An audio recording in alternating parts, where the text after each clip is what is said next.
Përshëndetje gjithëve, po më keq që se kom prezantimin në shqip, se për shumica shqiptar, po për respekt të konferencës edhe të pranishme, domethënë ndërkombëtar.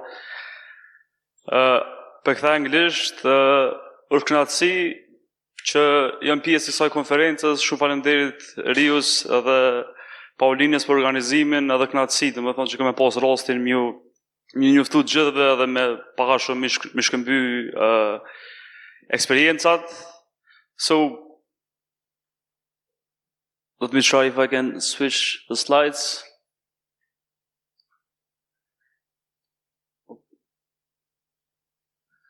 So I'm Erblind, I'm Albanian from Kosovo, currently working as Principal Incident Response Consultant, and I'm leading Cloud IR for Europe and Middle East.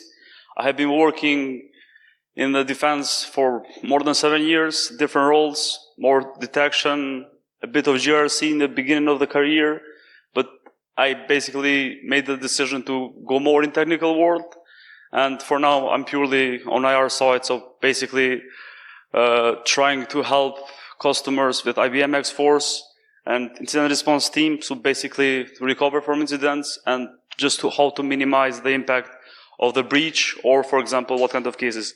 I was lucky to have some advanced cases, some APT attacks, investigation in this case, but also working in proactive side, how to basically as well see other factors of not just the technical side, but also the processes and as well the people in this case. So this presentation, after super technical presentation that we had, mine is going to be more on the processes, so more boring, but if you are working in cloud, and especially in the defense side, I think it's nice to have this. And basically,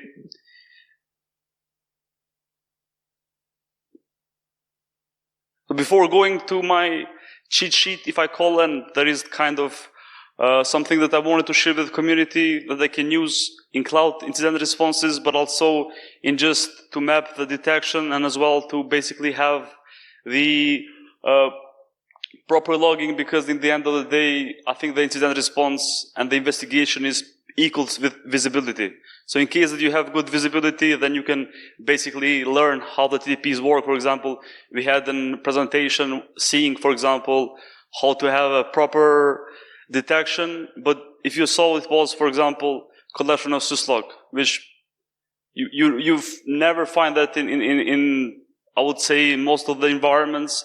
And therefore, the presentation is basically how to have a proper visibility when it comes to cloud in this case. But before going there, it's super cool cloud threat landscape report from X-Force. You can go it and read it. But basically, it's a collection of threat intelligence team, which is part of X-Force, red team engagements, and as well from the main thing that I'm part of, it's X-Force incident response engagement. So what we have learned is that we have some statistics, and basically the initial point and the initial access mostly come from phishing and exploitation of vulnerabilities.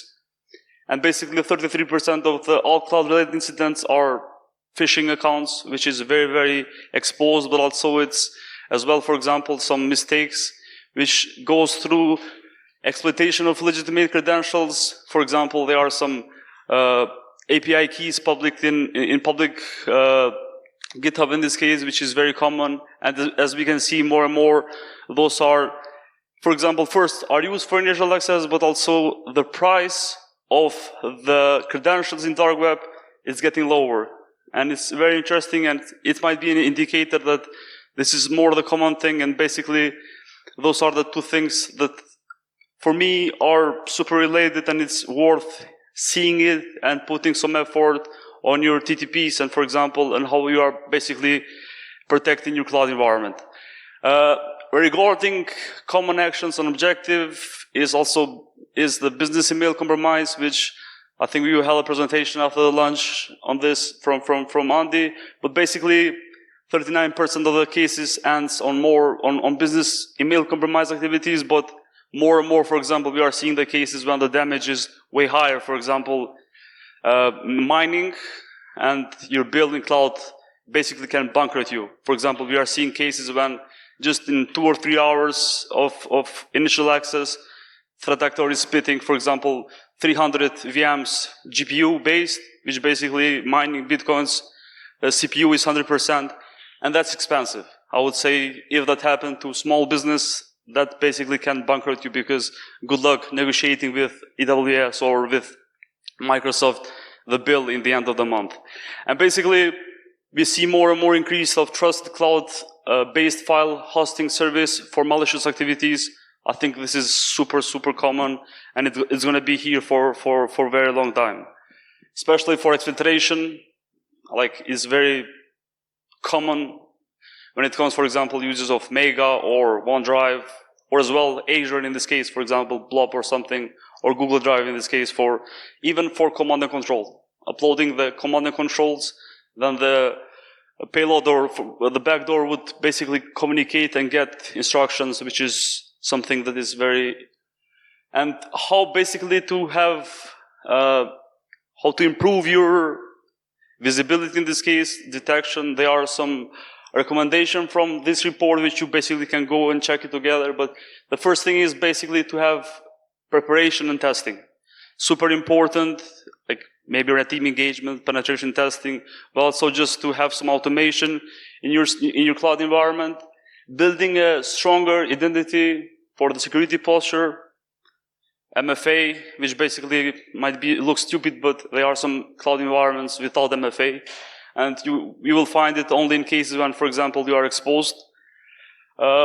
Designing AI strategies to stay ahead of cloud threats.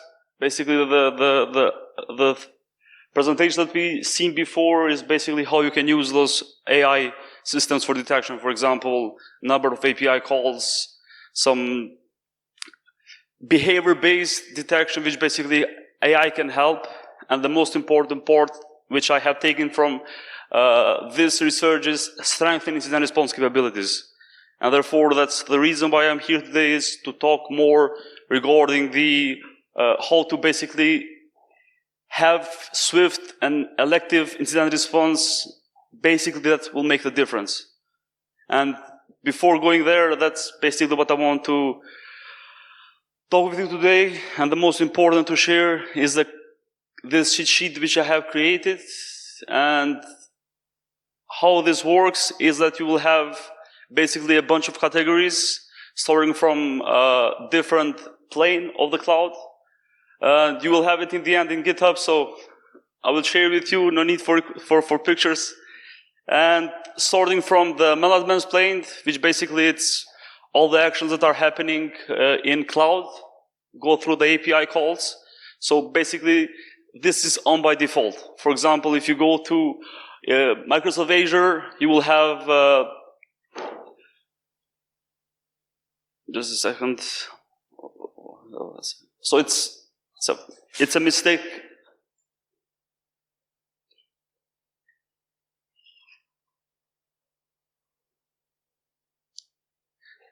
So spot the spot the mistake. So basically this is for AWS, and for example, everything on management plate will go through CloudTrail logs. So you'll have tenant audit logs, and basically this would help you to have everything, and this is on by default. But the retention is by default 90 days, and everything. For example, if you had an incident or initial access that happened 6 months ago or a year ago, which is very common, then this data will be gone. So basically, you need to collect those logs. For example, you can use as well Guardiot in this case, or CloudWatch logs.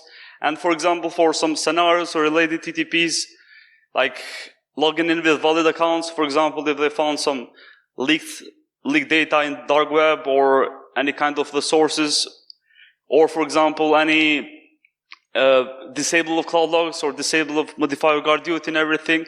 So basically, will be there for only 90 days.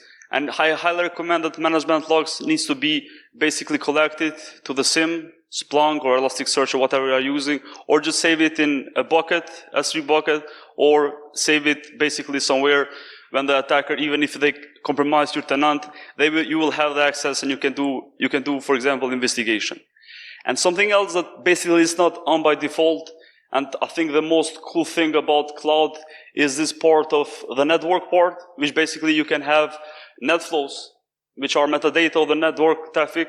And basically, just with a button in VPC, you can have all traffic, for example, going in AWS in this case.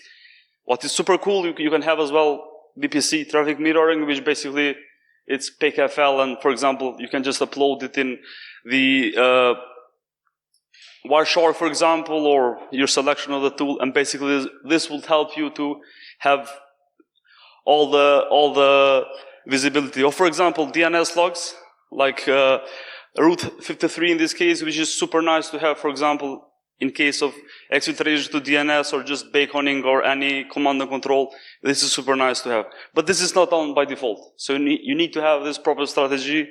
And as well, following with compute, for example, AWS config help you, or CloudWatch logs agent, when you basically collect the logs from servers, for example, either it's Linux or Windows server, then you need to collect this data from this instance itself. The same thing is for Kubernetes, for example. I can see more and more that is used, but we are seeing really rare cases when the Kubernetes logs are, for example, collected, and that's huge lack of visibility. And if the container is gone, for example, or is rotated without scaling in AWS or something, then this information is gone. And you cannot have any kind of detection when it comes, if the initial access was from a vulnerability in application hosted in this instance. And again, for application level, you need to find a solution. CloudWatch as well is good solution in this case.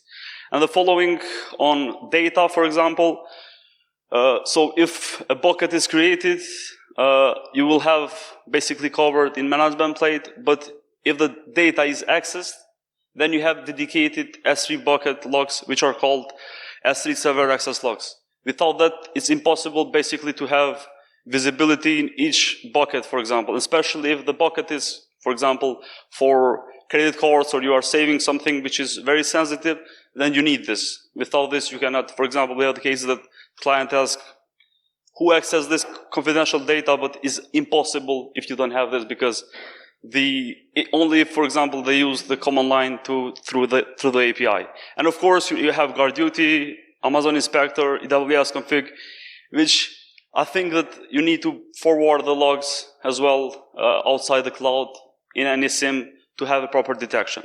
So this is for AWS. I think it's super cool just to have this with you, especially in the incident. And what are you trying to do? What kind of TTPs are you trying to find, then to map the detection?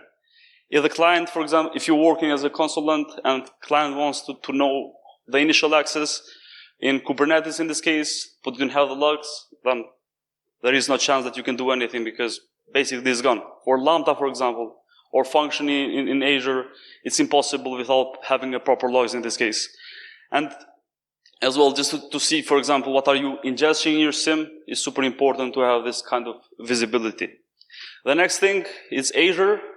Forget the mistake in my notes here, but it's the same thing. The difference between AWS and Azure, that Azure records only the successful API keys, but AWS records everything. And the same thing is here. You have signing logs, you have management signing logs, which is for Entra ID or Active Directory, Azure in this case.